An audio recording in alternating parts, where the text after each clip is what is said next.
औरतों के भेस में थाने में घुसकर एसएचओ अनवर भट्टी समेत 7 पुलिस एहलकारों को कत्ल करने के बाद इनकी लाशें थाने के गेट पर लटका दी।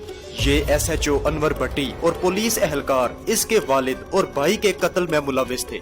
इसके बाद इस खतरनाक तरीन इश्तिहारी ने दुश्मनी की वजह बनने वाले एसपी खुर्रम गोंदल के घर अपने साथियों के हमरा दिन की रोशनी में घुसकर खुर्रम गोंदल के वालिद समेत इसके 3 भाइयों को भी कत्ल कर डाला। इसी वजह से हुकूमत पंजाब और पुलिस की जानिब से इस बदमाश के सर पर 50 लाख रुपए इनामी रकम नकद रखी गई।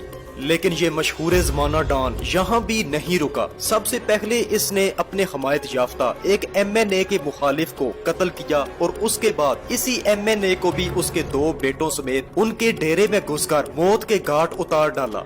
दोस्तों, पंजाब के मुख्तलिफ अजला से करोड़ों रुपए भत्ता वसूल करने वाला और पुलिस एहलकारों समेत कई सियासतदानों का कातिल ये खतरनाक शख्स आखिर कौन था और इसका अंजाम क्या हुआ, इस मशहूर जमाना बदमाश के बारे में आप जान सकेंगे हमारी आज की इस वीडियो में। तो पंजाब के मशहूर शहर जिला विखाड़ी से ताल्लुक रखने वाला सदाकत गुज्जर, इसकी रंगत सांवली होने की वजह से इसे काला गुज्जर का लक़ब दिया गया। पुलिस के मुताबिक ये उन वक्तों का टॉप 10 इश्तिहारियों में शामिल एक खतरनाक तरीन शख्स था।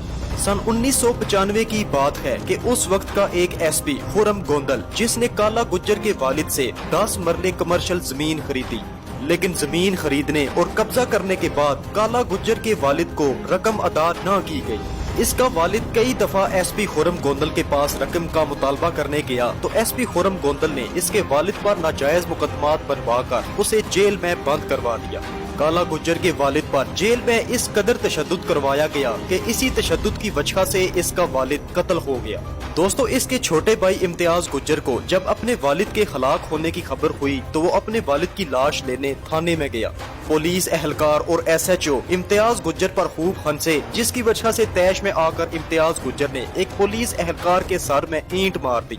पुलिस ने थाने में ही फायरिंग करके काला गुज्जर के छोटे भाई इम्तियाज गुज्जर को भी शदीद जख्मी कर दिया। अस्पताल में मुंतकिल करने के बावजूद इम्तियाज गुज्जर भी जख्मों की ताब न लाते हुए अपने खालिक हकीकी से जा मिला। अब काला गुज्जर के सामने एक लाश इसके वालिद की जबकि दूसरी लाश इसके छोटे भाई की पड़ी थी।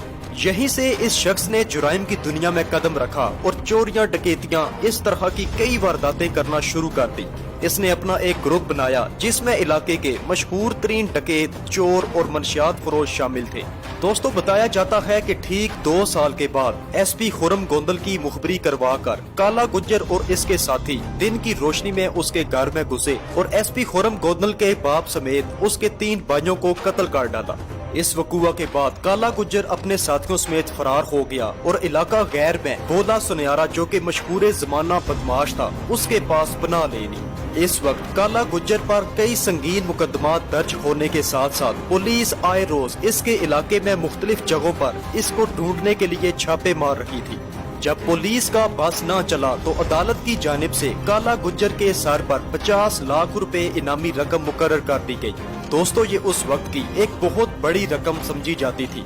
ठीक 6 महीनों के बाद काला गुज्जर अपने इलाके में खुफिया तौर पर वापस आया और औरतों वाले कपड़े पहनकर अपने 3 साथियों समेत उस थाने के अंदर घुस गया जहां पर तशद्दुद करके इसके बाप को और फायरिंग करके इसके भाई को कत्ल किया गया था।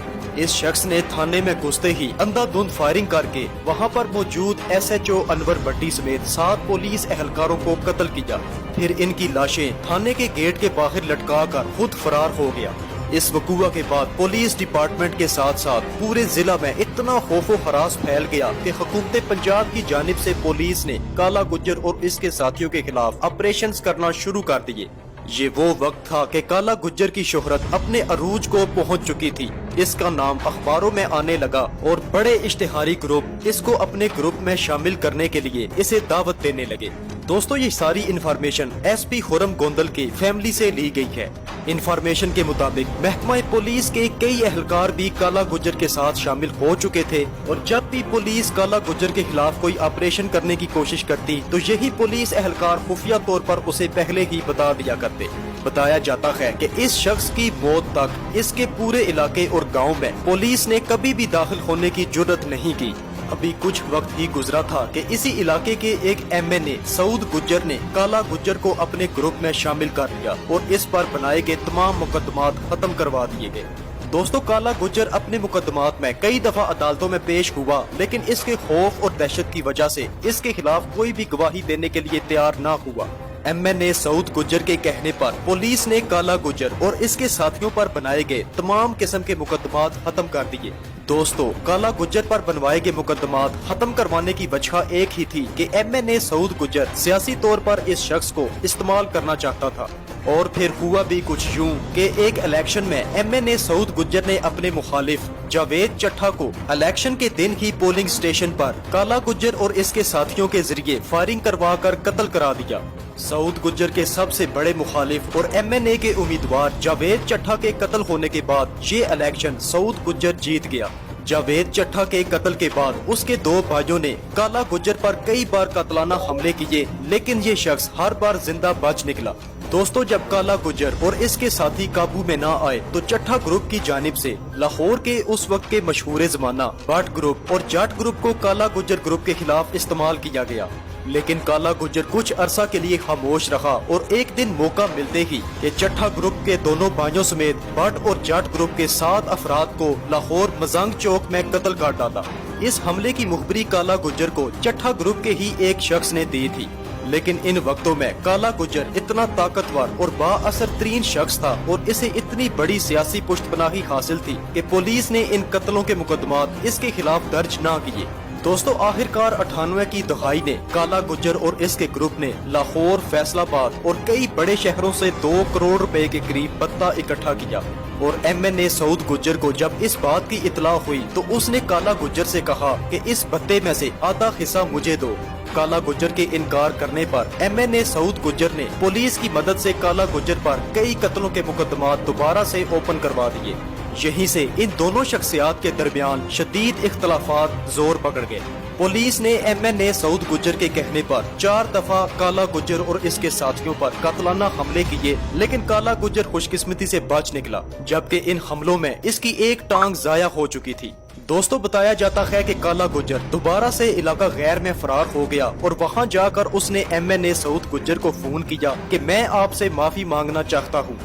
سعود گجر نے کالا گجر کو اپنے ڈیرے پر بلایا تو یہ اپنے 2 ساتھیوں کے ہمراہ سعود گجر کے ڈیرے میں گھس کر اس نے جاتے ساتھ ہی MNA سعود گجر اور اس کے 2 بیٹوں کو فائرنگ کر کے قتل کر دیا۔ پولیس کو خبر پہنچتے ہی 100 سے زائد پولیس اہلکاروں نے MNA سعود گجر کے ڈیرے کو اپنے گھیرے میں لے لیا اور کالا گجر نے جوابی کارروائی کرتے ہوئے پولیس مقابلہ شروع کر دیا۔